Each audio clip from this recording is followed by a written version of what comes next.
welcome to our deep dive today. Yeah. We're going to be tackling the human side of digital transformation, Okay. especially in IT. And you've provided some really interesting sources. Issue 40 of the Forge of Unicorns newsletter by Mike Bersoni really digs into the challenges of scaling digital excellence. And then we've got the 2024 Gallup State of the Global Workplace report. Yep. And then some insights from Infinite Potential on burnout. Yeah, it's going to be a good one. I think it is going to be good. I think I think a lot of people are talking about this right now. Yeah. And I think for good reason. It's a good time to talk about it. Yeah.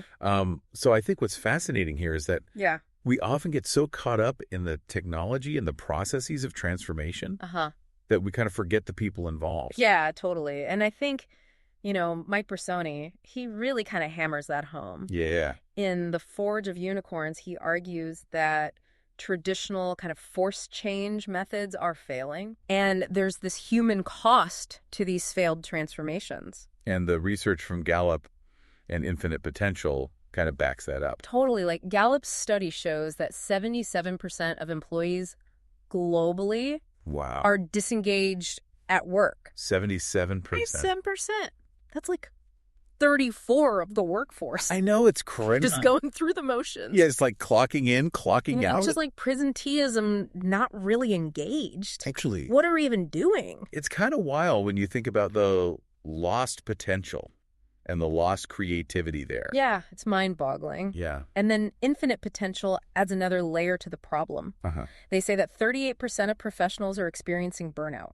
Oh, yeah, I saw that. More than a third? It's a lot. That's a lot of people. It is. That's a lot of people. Yeah, and it's not just about individual well-being either. Right. Which in itself is already a huge concern. But, right. The Forge of Unicorns also points out the impact that this has on organizations as a whole. Like you see increased absenteeism. Higher turnover rates, soaring healthcare costs. Yeah, it's like a recipe for disaster. It really is. The statistics are very sobering. Yeah. Like 81% increase in absenteeism. Wow. 43% rise in turnover. It's huge. And healthcare costs can reach up to 34% of an employee's annual salary. Oh, my God. In companies grappling with high burnout. Yeah. So it's not just an inconvenience. It's like... It's a major drain. A major drain. Yeah. Financially. Financially and emotionally. Yeah. And even more concerning, I think, is the link between burnout and a 77% higher risk of suicidal ideation. Right.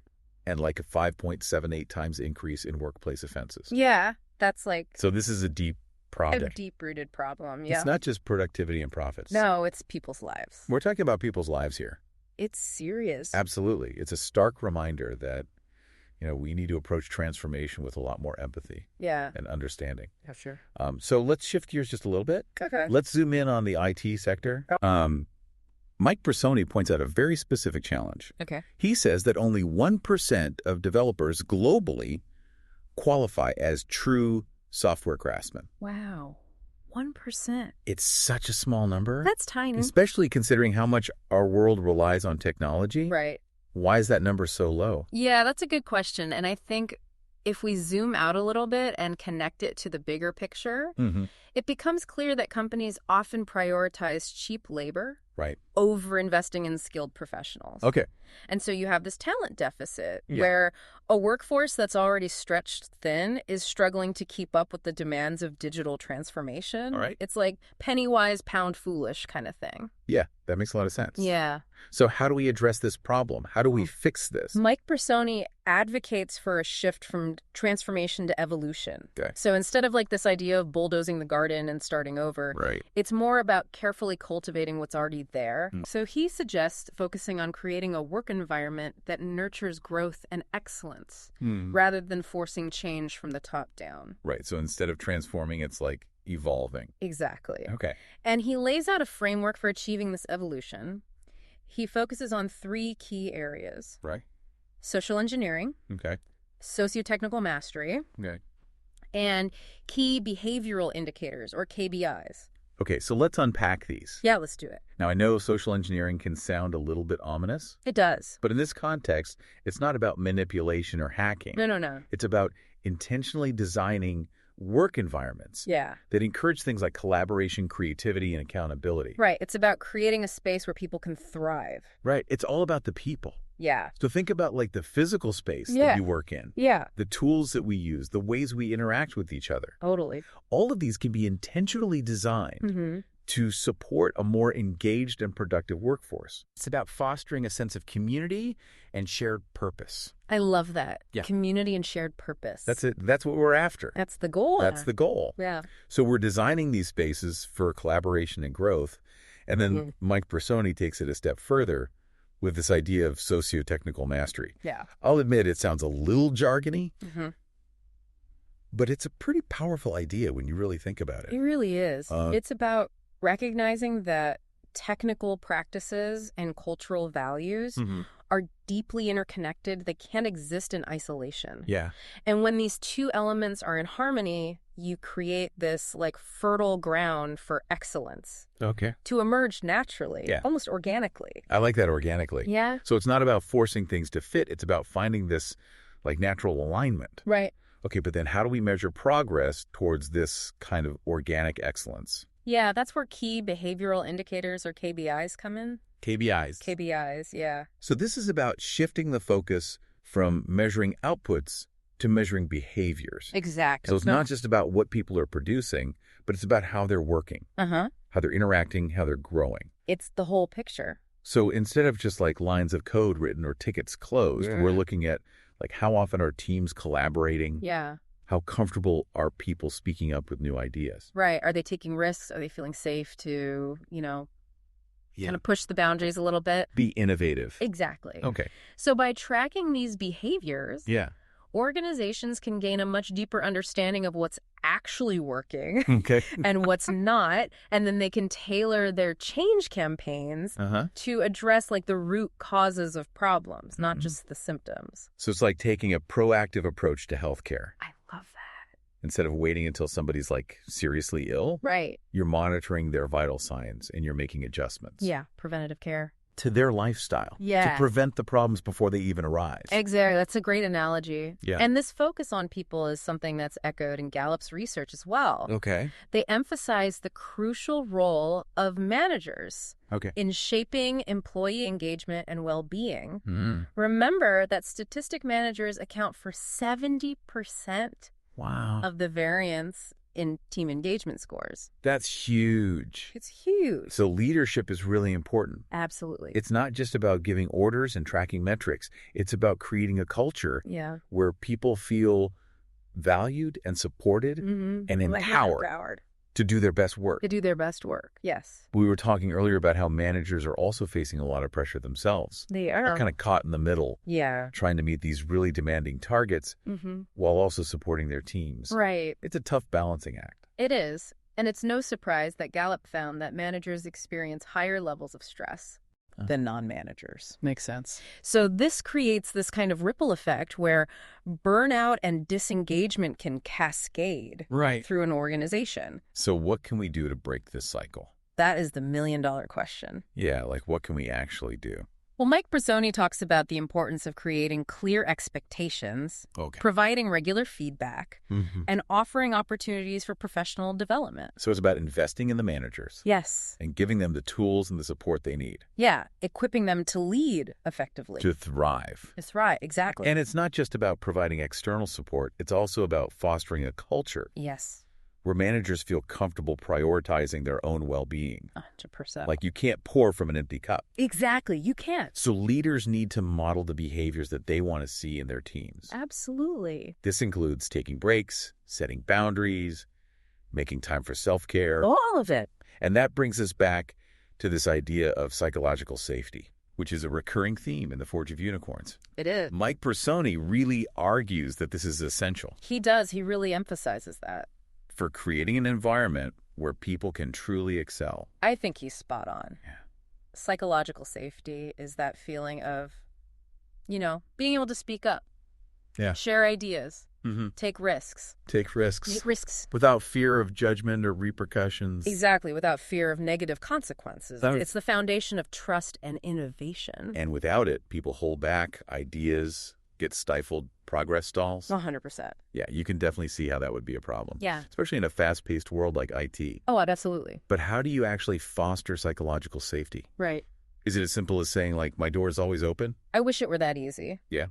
While open communication is definitely important, right, it's only part of the equation. Okay. Leaders need to actively demonstrate that they value different perspectives, even when they disagree. Even when they disagree. Yeah, and they need to create a space where it's safe. Right. To challenge the status quo. Yeah. And to admit when you don't have all the answers. Oh, that's a hard one. It's a hard one, but it's so important. Yeah. It's about creating a culture of humility and continuous learning. Humility. Yeah. So it's not just what leaders say. It's about how they act. Yes. How they respond to feedback and how they handle mistakes. Exactly. Actions speak louder than words. Right. They need to be role models for vulnerability. Yes. And open communication. I love that vulnerability. And this ties back to the concept of socio-technical mastery that we were talking about earlier. It does. When technical practices are aligned with cultural values. Yeah. Like psychological safety and continuous learning. Yes. You create this environment where innovation can flourish and people can reach their full potential. You got it. It sounds like a really virtuous cycle. It is. But let's be realistic. All right. Creating this kind of environment isn't easy. No, it's not a walk in the park. There are going to be challenges and roadblocks and setbacks. Always. So how do we stay the course? Right. How do we maintain that momentum and avoid falling back into old patterns? That's a great question. And it's something that we'll delve into further in the final part of our deep dive. Okay. We'll explore some practical strategies for building a more human-centered workplace, right, including specific tips for fostering psychological safety, empowering managers, and aligning those technical practices with cultural values. It sounds like we've got a lot more to unpack. We do. We have a lot more to cover. Stay tuned. This conversation is far from over. It's just getting started. Welcome back to our deep dive. Yeah. We've covered a lot of ground here. We have. From alarming statistics about disengagement and burnout, right, to these inspiring ideas about creating a more human-centered workplace. It's been quite a journey, and as we wrap up, I think it's important to remember that transforming an organization isn't just about implementing new processes or adopting the latest technology. Yeah. It's about transforming the way we think about work itself.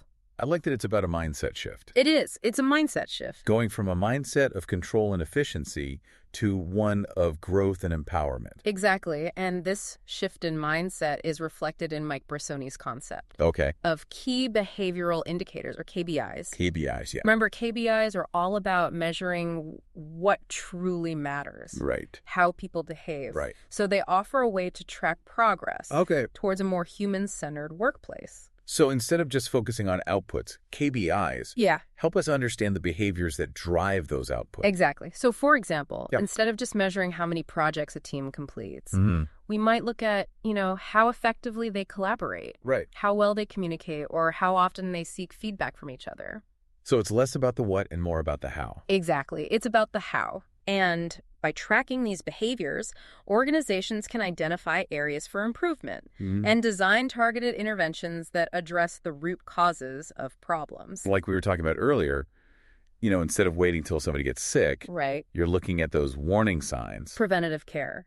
And making changes. Exactly. It's about creating a feedback loop that allows for continuous learning and adaptation. So it sounds like a much more nuanced and holistic approach. I think so. Than simply relying on those traditional performance metrics. Yeah, it's about getting a deeper understanding. Okay, but let's be practical here. Sure. How do you actually implement KBIs in a real-world setting? Right. Where do you even begin? Well, as with any major change initiative, I think it's important to start small. And focus on a few key behaviors that are most aligned with the organization's values and goals. So you're not trying to boil the ocean. You don't want to boil the ocean. You don't want to overwhelm people with too much change all at once. So maybe start by tracking something like the frequency of one-on-one meetings between managers and their team members.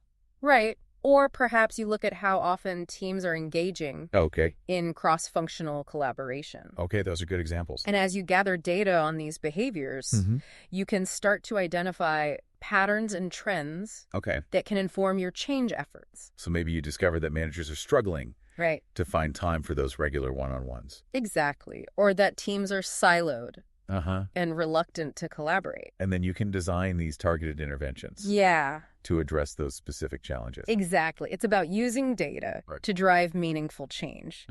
But it's important to remember that KPIs are not about creating a culture of surveillance or micromanagement. It's not about Big Brother watching you. No, it's not about Big Brother. Right. It's about creating a culture of feedback and continuous improvement. Right. So it's about empowering people to grow and develop, not about policing their every move. Exactly. And this brings us back to leadership. Yes, it always comes back to leadership. And that critical role that leadership plays in fostering a human-centered workplace. Absolutely. And remember what Mike Bersoni said about psychological safety? Yes. It's the foundation of trust and innovation. It is. And it's something that needs to be actively cultivated by leaders. Yes. At all levels of an organization. Leaders need to model vulnerability. Okay. Encourage open communication, and actively seek out diverse perspectives. So create that space where people feel safe to speak up. Yeah. Share ideas, make mistakes. Exactly. It's about creating a culture where people feel valued and respected. And not just for their contributions, but for who they are as human beings. Exactly. For who they are as individuals. And this requires a fundamental shift in mindset. It does. From seeing people as resources to be managed to seeing them as human beings. With their own unique talents, aspirations, and needs. It's about recognizing that the success of any organization depends on the well-being and engagement of its people. 100%. And investing in people is not just the right thing to do, it's the smart thing to do. What's the right thing and the smart thing? So as we conclude this deep dive, I want to leave everyone with a final thought. Okay, I'm ready. The future of work is human. I love that. And the organizations that thrive in this future will be the ones that prioritize the well-being and the empowerment of their people. Well said. It's been a really enlightening conversation. Thank you so much for joining me. Thank you. It's been a pleasure. On this deep dive, and remember, the journey towards a more human-centered workplace begins with a single step. One step at a time. What will your first step be? Thanks for listening, and please remember to subscribe to the Forge of Unicorns to stay up to date with our latest episodes.